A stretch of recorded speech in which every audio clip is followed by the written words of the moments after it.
The great mistake in my life, in the quiet hills of Umudike, a small village known for its peaceful people and warm-hearted elders, lived a young woman named Lilian.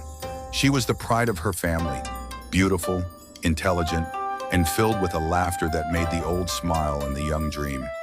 Lilian grew up under the tender care of her grandmother, Mama Ogadi, who would often sit her down by the fire and say, "My daughter, beauty fades and strength weakens, but wisdom will carry you where feet cannot."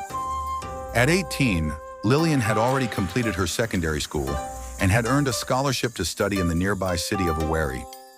Everyone in Umudike knew she would be the first in the village to become a lawyer. The drums of celebration beat for her future.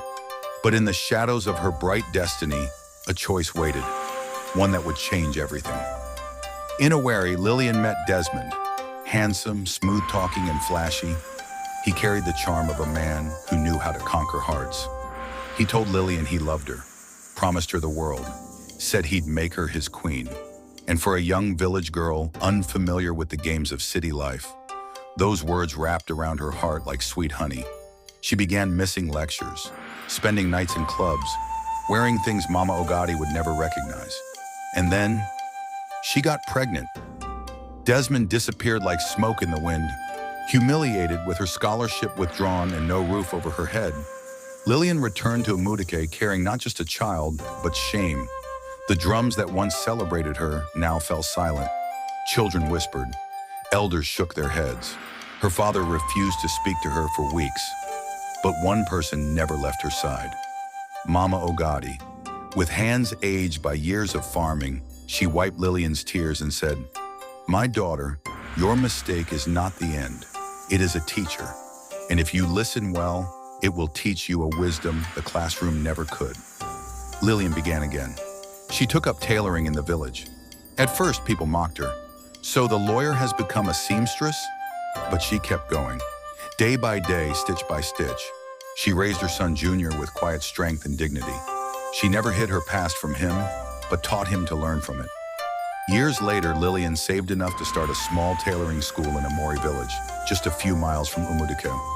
She began mentoring young girls, teaching them not just how to sew, but how to make wise choices, to walk in self-worth, and to understand that their value is not in how many men desire them, but in how much purpose they carry. Her school grew, the state recognized her, and though she never became a lawyer, she became a voice of wisdom in her community. One day, sitting beside her now-grown son Junior, who had just returned from the university, Lilian whispered, "The greatest mistake in my life was not getting pregnant. It was trusting a man without knowing myself first. But from that mistake, I found my mission, to make sure other girls don't fall into the same pit I once did." And in that moment, the village of Umudike saw something greater than success. They saw redemption. They saw a story not of shame, but of strength. Because sometimes the greatest lessons in life come from the deepest wounds. And those who rise from the dust often shine brighter than those who never fell. This is not just Lilian's story. It's a lesson for every heart. Let our mistakes not bury us, but build us. For when we rise with wisdom, we become a light for others walking the same dark path. Please, if you found this impressive, like and subscribe as we unfold another episode tomorrow.